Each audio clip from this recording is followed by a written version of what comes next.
me nine. To shoot to kill them, say me don't care.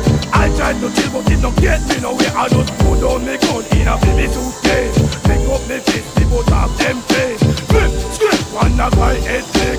Boom, bam, and that one shot no liquor. No, no, no, once again. We distinguish your bad boys them. And if you a bad boy, not a guy can tie. Them is them, them is them. Take it easy. Take it easy. Take it easy. Take it easy. Dirty boy jump up, dirty boy get stung. Red perpetrates and that guy get stung. Some like good but some need to get stung. If they got them guns, say them run out of luck. Now we kill them all, and we come back alone. Give them there.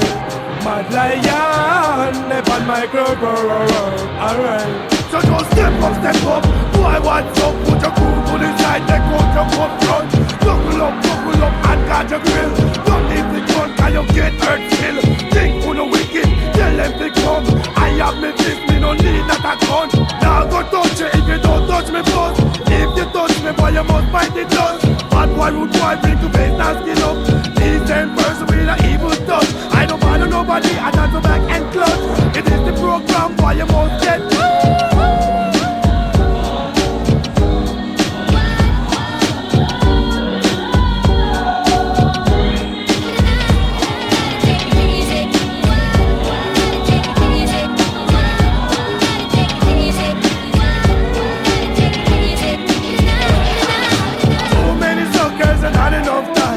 Them all up with the clip from me nine. So shoot to kill them, say me don't care. I try to kill but it don't get me nowhere. Sweeping on me pocket, on me dipping on me waist. Take out me gun, put in on me suitcase. Pick up me fist and you know me run the race. One thump in a boy them place. Two thump and we tear down the place. Three thump and them cannot escape. Cannot escape, cannot escape. Cannot escape. Toe to toe once again. We distinguish real bad boys them. And if you a bad boy, not a guy can die. Let me see your face them. Cause I'm not a DJ and I'm not a MC. I'm a boy to remember how to do BDP. Step to a group, boy, it's no problem. We have a fist and it quick we shout them. I'll feel me gun, but it in on me face. Pick up me fist, just to put out your face. And I am there and we rip it on bad. Love me this and me go next to God. You say me this, come me up in a line. Wicked bad boy run things every time.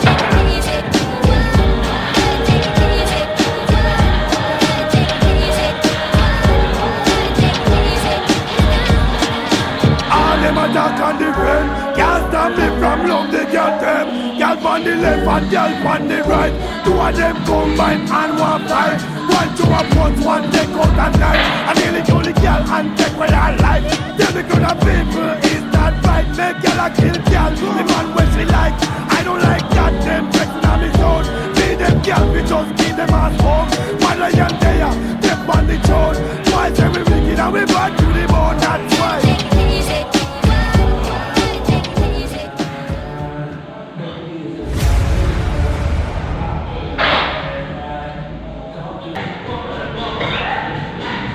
I felt indestructible because I thought no one's doing this. Everyone's having a night. I'm having a night. And it just makes you feel more powerful. I remember there was, I still living in Ladywood in the council flat. And it's about 2 or 3 miles to the city centre where the gym is. And there was a big snowstorm. Actually, there was no cars on the road. There was no cars, no buses, there's no transport. So probably would have been almost to take a day off that day. But I wouldn't do it. I trudged through that snow, up past my knees to the gym. It took me about an hour and a half to get to the gym from like a couple of miles. It usually take 20 minutes to walk or something. It took me an hour and a half. I got to the gym with the key, nobody was there. Opened the gym, and I thought to myself, you know what? Those fuckers in California right now, they're driving their Porsche, their Ferrari out in the sun, going to the beach. I'm here trudging through the snow, and they're going to pay for that.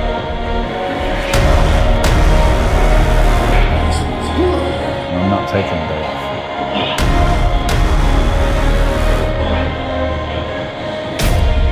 But there's something inside me, I've got to do this.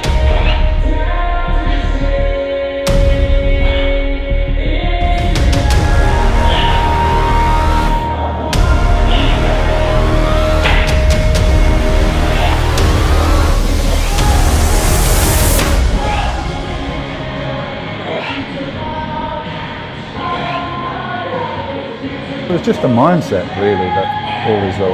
If I took a day off there, it wouldn't make no difference physically, but it made a difference to my mindset. And it was just that I was always paint myself to be the underdog, you know, like until I was Mr. Olympia, then I couldn't do that anymore. I didn't really change my approach or my attitude, so there would have been a lot of distractions and a lot of pressures of me in the States, and I wanted to keep that, you know, Club Elang, Eye of the Tiger. You know, I didn't want to get too comfortable. I didn't want to go to events with celebrities and all this kind of stuff. So I stayed in Birmingham, where I was not accessible to do those kind of things, where I could just be still almost religious about my training regime and everything that got me to be at the top.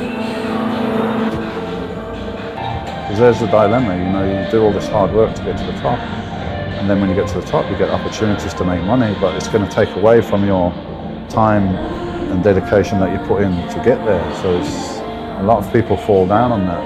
You know, amateur bodybuilders turn professional, and then all of a sudden they're not so good anymore.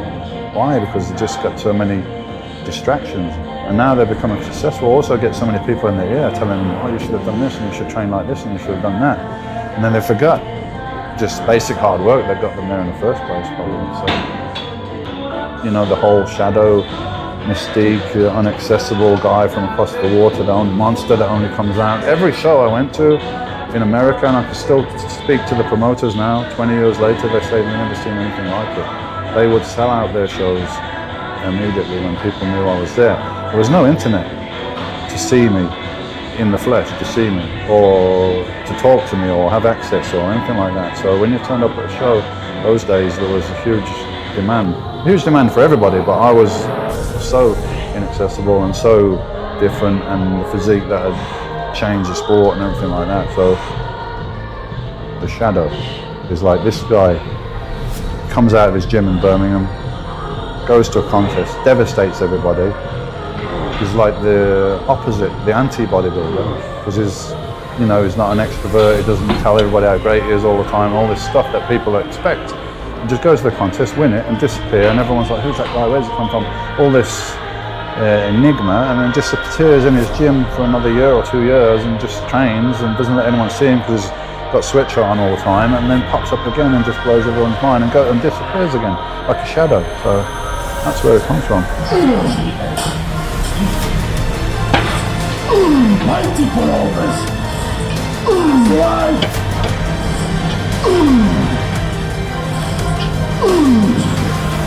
Freezing!